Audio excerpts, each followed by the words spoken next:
Hello, welcome to your monthly forecast videos for July 2018.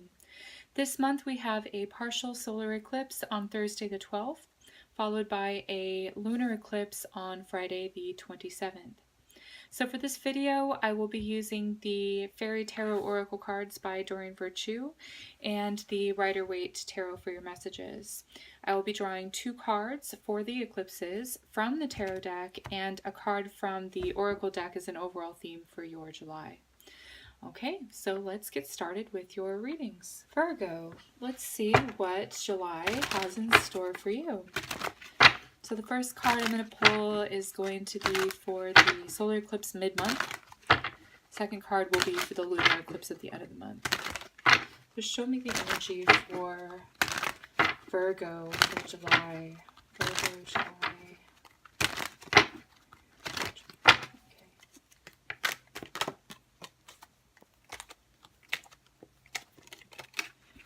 There we go. Wow. Interesting. Okay, so you've got people showing up. You've got the court cards here. So, okay, it looks like you either may be playing the role of the King of Wands, or this person may have an impact or be an important character in your life for the like beginning to middle of the month. So the King of Wands is very smart, right?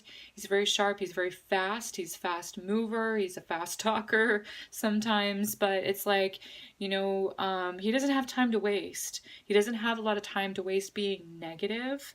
And it looks like, you know, he can always sort of roll with the circumstances. So he's very adaptable, okay? And you are a mutable sign. Virgo, which would mean that you're also very adaptable and that you can change and adapt easily to your circumstances. And if new information comes in, it's that you take that information and you roll with it. So the King of Wands is very optimistic, very hopeful. Again, doesn't waste time being negative, and I'm seeing that here. I guess that's why I repeated it. Because the Five of Cups is all about wasting time, looking at what hasn't worked, what didn't work, why it won't work, all of the excuses and reasons, and focusing on that. And it's a card of dwelling, right?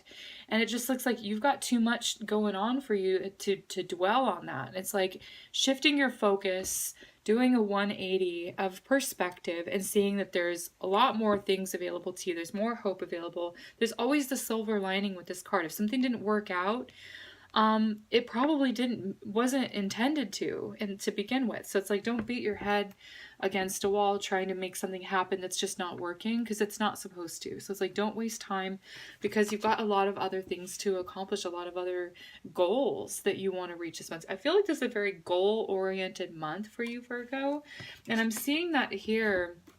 This is actually your card. So it's the mutable earth sign. So this is the significator card for Virgo. You're very practical. You're very down to earth. You can see the details and you take one step at a time. You're very patient and you move forward accordingly. And you're a really good finisher. So what's really interesting that I'm seeing here, this is like cardinal fire, which is Aries, which likes to start things, start fires, but it's not really good at following through. You, on the other hand, Virgo, are really good at following through and picking up where other people left off and sort of making something beautiful, because you've taken the time and the effort and the energy that it took. It took a little bit of patience, but it's like you end up with something really great that the King of Wands then abandoned. So I'm seeing these as being 2 different aspects of you sort of melded into each other. So it's like you're going to be starting something, initiating something, and moving forward with the plans until you reach completion with your goal. And it looks like it does end up taking a turn at some point, like halfway through, where it's like it looks like it takes a turn for the worse, but then it's like, you know what, that wasn't the right course. So it's like, okay, then you adapt your course and you move on down a different road, and it looks like you get much better results that way.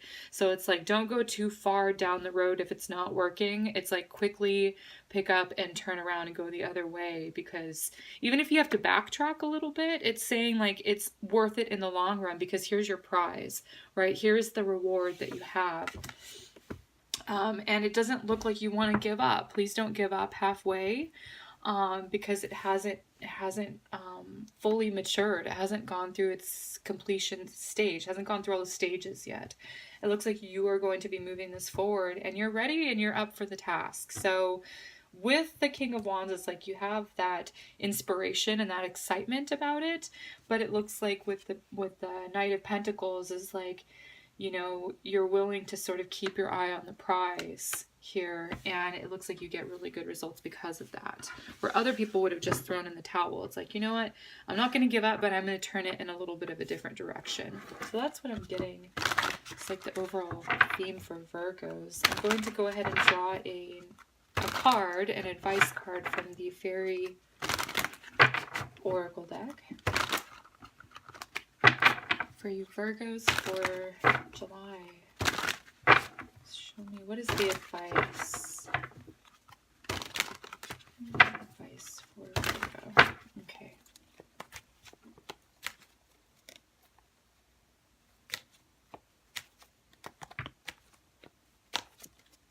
I think it's this one.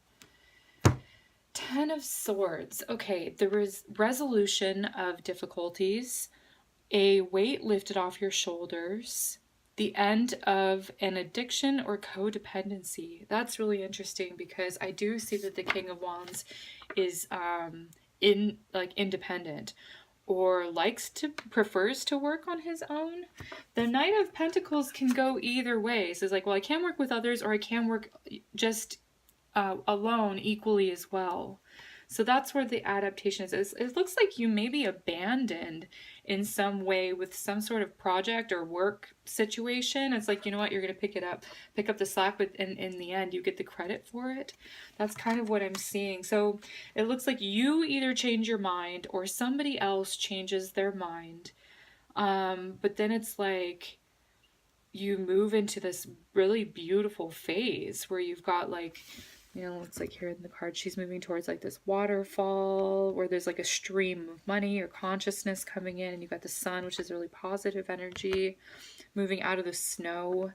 So it's just like you end up going into a much better place because of it, and you might end up finishing the journey alone. So that's what I'm seeing here for you. But all in all, it feels like it's a kind of a relief, the weight lifted off your shoulders. So good on you, Virgo. Looks like it's going to be a good month. Okay. So this was your message for July. If you liked it, leave a like. If you like my content, please subscribe. And if you would like a private reading, I'm available through Skype, phone, or in person if you're in the LA area. You can book a reading through my website, SunGoddessAshley.com. I'll leave a link to that in the description box below. Otherwise, I will see you in the next video. Have a great month. Take care and be well.